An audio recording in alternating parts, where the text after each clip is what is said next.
Welcome back. Our entry point today is this beautiful, really evocative exploration centered on the artwork and poem, The Angels and the Lyre. Right, by the artist-author-philosopher Kim S. MacKenzie. It's published in her book, Homage to the Stars by Day and by Night. Exactly. And to be clear, this isn't just literary analysis we're doing. This is more of an invitation to shift your perspective. Our mission in this deep dive is to really unpack how MacKenzie uses this stunning imagery of light and music to connect us to the deeper vibrational fabric of existence. We want to show you exactly how the universe might be communicating with you right now.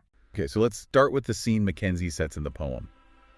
The opening lines are so active, so immediate, she writes. In the deep and dark and starry night, do angels serenade with light through strings of glowing rainbow lyres.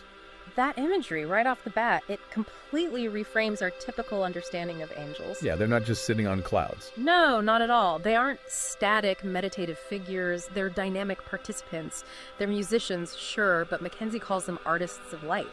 They are actively performing the universe into existence. And the music they're making, it's not some quiet traditional hymn. It's powerful. It feels foundational. It is. She describes them creating sacred hums and angel drums that don't just echo.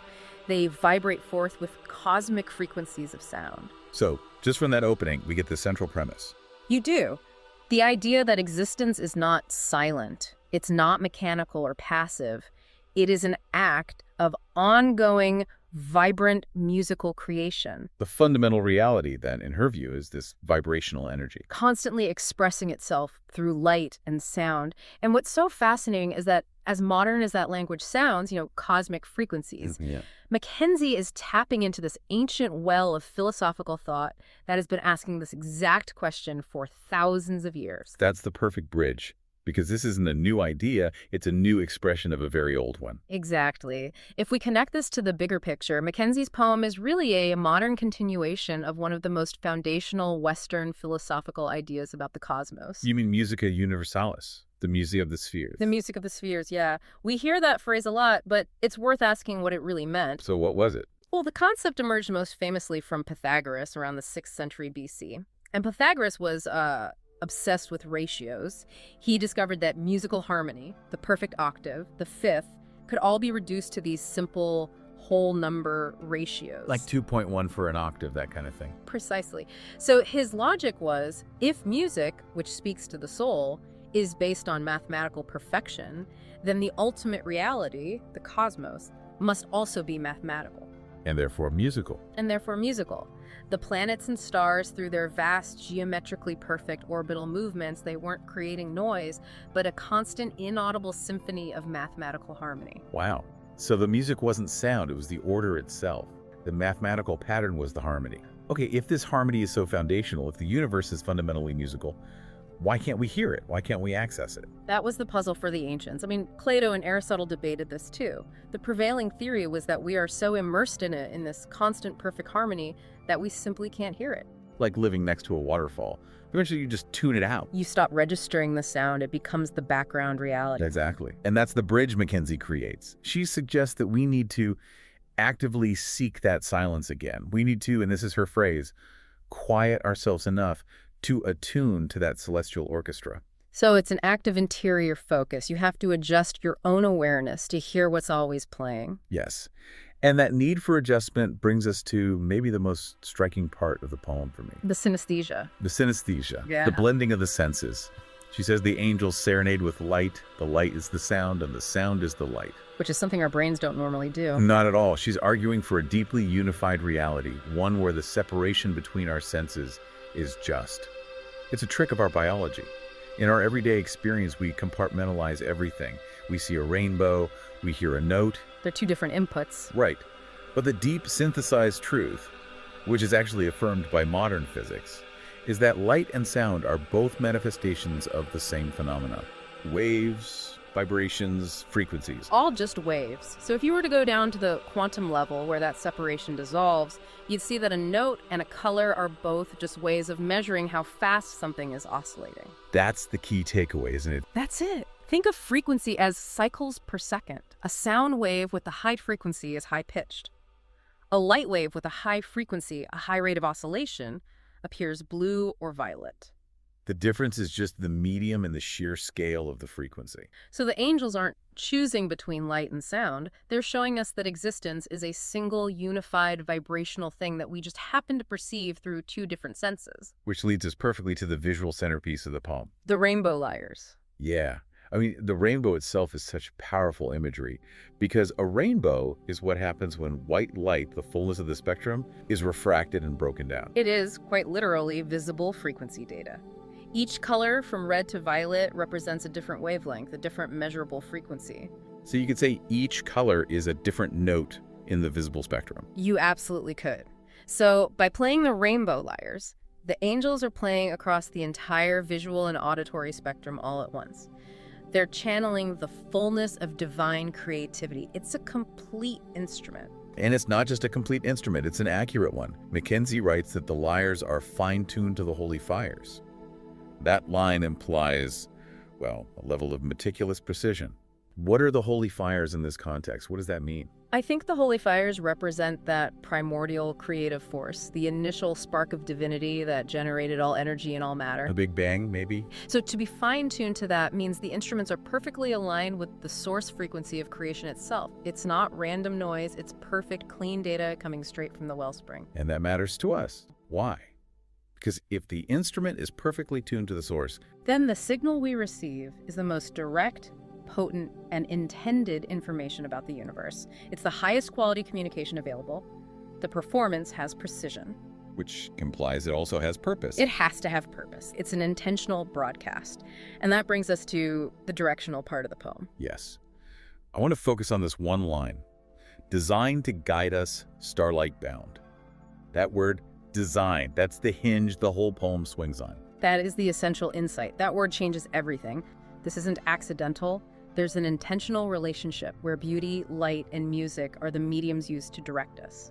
So let's break that down. What does it mean for the listener to be starlight bound? This phrase seems to have two rich, linked meanings that sort of merge the scientific and the spiritual. It really does. The first layer is the literal, physical, and frankly, very humbling truth. That we're made of stardust. We are literally made of stardust. Every heavy element in your body, the iron in your blood, the carbon that forms your very structure, it was all forged in the explosive death of a massive star billions of years ago. It's a scientific fact that we are walking constellations. Exactly. Carl Sagan famously said, we are the universe becoming conscious of itself.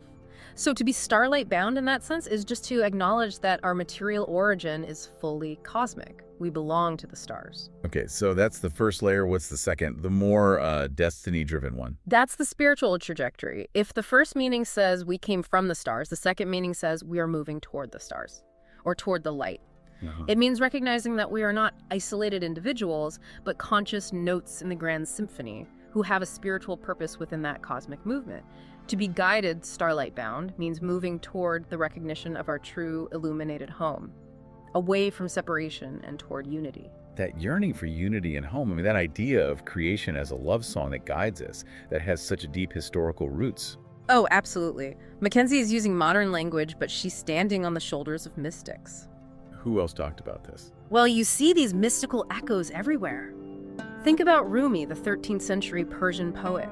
He uses that powerful metaphor of the reed flute. Right, the flute is cut from the reed bed, symbolizing our separation from the divine source. Exactly. And the sound the flute makes, it's beautiful, mournful song. What is that song? It's the sound of his longing to return home. Precisely.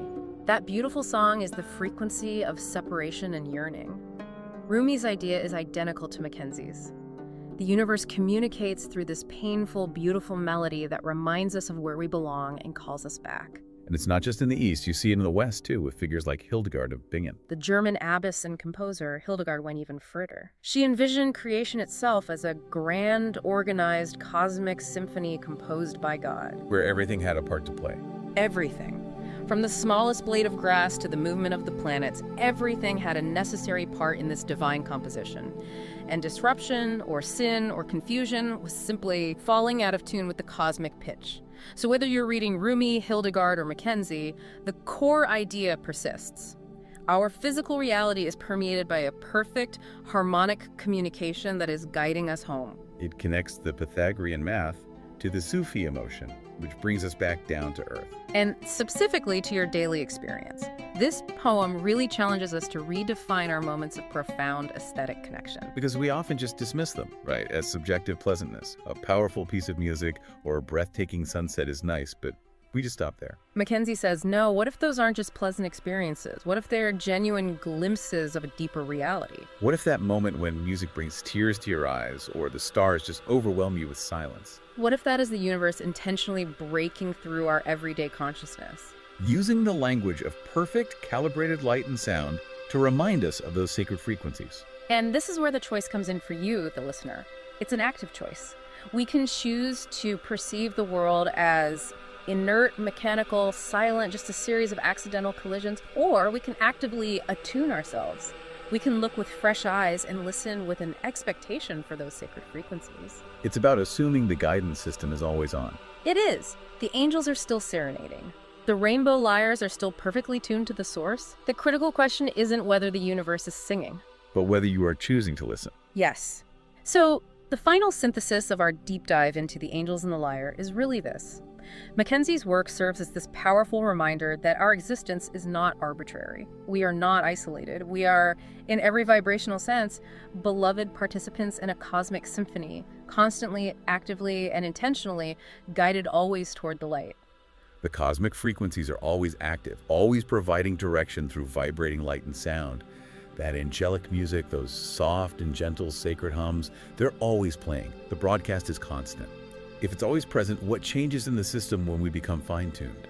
When our own consciousness becomes sensitive enough to truly perceive and then adhere to those sacred hums? What happens when we learn to follow the rhythm of the cosmic design? Is the journey really about the guidance being sent, or is it about our own growing ability to receive it?